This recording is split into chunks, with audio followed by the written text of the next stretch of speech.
Cornerstone Montessori Prep School. My name's Jacob Birch, and I'm delighted to be giving you this devotion today. You know, the other day I saw a sign as I was out and about, and the sign said, "Friends Wanted." And pictured on the sign were two people in uniforms. And no, the sign was not at a school, and it wasn't at a church. It wasn't on an Instagram post or a Facebook story. It wasn't even at a TikTok reel. No, that sign saying "Friends Wanted" was at a McDonald's drive-thru. McDonald's wants you to enjoy coming to work, to treat work like you'd treat your friends. They want you to be loyal, sacrificial. They want you to have fun at work. By recruiting friends, not workers, McDonald's wants to create a different experience for you and for them, let's be honest, when you're at work. They hope to create a different world for you and for them with their words. As that story shows, words create worlds. The words we use shape how we think about the world is and should be. Our words shape how others think about us and about their world.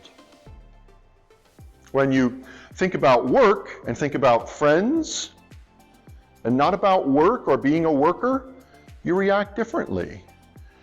When you think about work as the place you go to be a friend, then you're going to work differently. Words create worlds. How important is it to have good communication skills? Your words create your world for the most part. You will in large measure become what you say and what you think about yourself.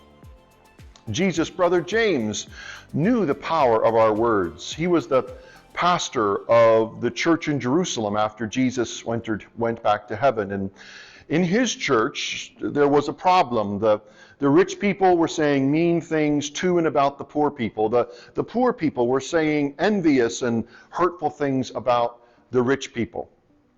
And so Pastor James writes to his church in James chapter 1, verses 19 to 21, and he says, "My dear brothers and sisters, take note of this. Everyone should be quick to listen, slow to speak, and slow to become angry. Because human anger does not produce the righteous life that God desires. Therefore, get rid of all moral filth and the evil that is so prevalent, and humbly accept the word planted in you, which can save you."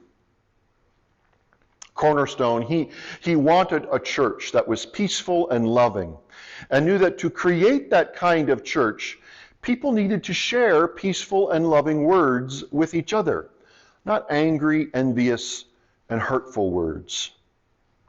And look at the connection James makes between our words and the life they create for us, between our words and our world. Dear friends, he says, dear brothers and sisters, take note of this. Everyone should be quick to listen, slow to speak, and slow to become angry. Here it comes, pay attention, because the human anger does not bring about the righteous life that God desires.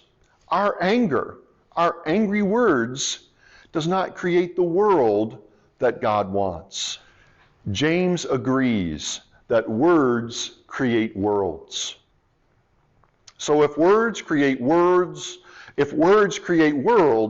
making our words one of the most important things about us, how can you and I learn to be better at communicating? Well, it's important that the first thing some would say that makes it the most important thing, James says about speaking, is that we should be quick to listen. That's right. Want to get better at communicating? Get better at listening. Why is listening so important to communicating? Because listening is how we learn about our audience. Listening is how you plug into the desires, the fears, the dreams, the thoughts of the other person. The most important person when you want to communicate is the other person, the audience. Without them, you're just talking. I'm talking today about communication, not just talking. Talking is just about you. This devotion is not about talking. You can talk to yourself, your dog, the trees. You aren't communicating. Communication skills are about learning to engage with another person in a way that the other person, the audience, understands you and maybe even agrees with you. And what does James say to the people in his church about becoming better communicators? My dear brothers and sisters, he says, take note of this. Everyone should be quick to listen, slow to speak, and slow to become angry. Words create worlds. But does it also matter on the internet? When it comes to communicating on the internet, I love how the Message version of the Bible paraphrases James 1:19-21. Listen to this. Imagine these word pictures. Post this at all the intersections, dear friends. Lead with your ears. Follow up with your tongue, and let anger straggle along in the rear. God's righteousness does not grow from human anger. So throw all spoiled virtue and cancerous evil in the garbage. In simple humility, let our gardener, God, landscape you with the word, making a salvation garden of your life. Imagine a little sign at the top of every Instagram post, TikTok interface, or Facebook video, lead with your ears. Why is it so important to communicate well with others? Well, fundamentally, it's important to communicate well with others because communication is how we get what we want in life. Jesus said in Matthew chapter 7, verse 7, ask and it will be given to you. Seek and you will find. Knock and the door will be open to you. Our pastor today, James, wrote in James chapter 4, verse 2, later on in his letter, you do not have because you do not ask God. Remember, words create worlds. Communication is how we get what we want. People are not mind readers. You are not a mind reader. Your teachers are not mind readers. I have 4 young adult children, 2 of whom have finished university engineering degrees and 2 of whom are still in university. When I take them back to their campuses or talk to them about university, I always ask them, have you been to office hours? Office hours? What are office hours? Office hours are when a professor promises to sit in their office and meet with students who drop in or who book an appointment. I tell my children to go to office hours with their professor, even if they do not have any questions about the assignments or the course. I tell them to go to ask questions like, tell me, professor, why are you a professor in this field?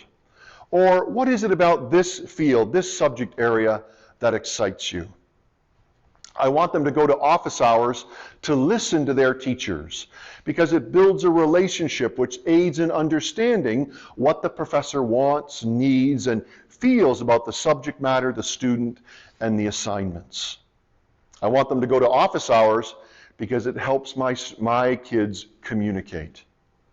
Remember, words create worlds. What happens if I do not care?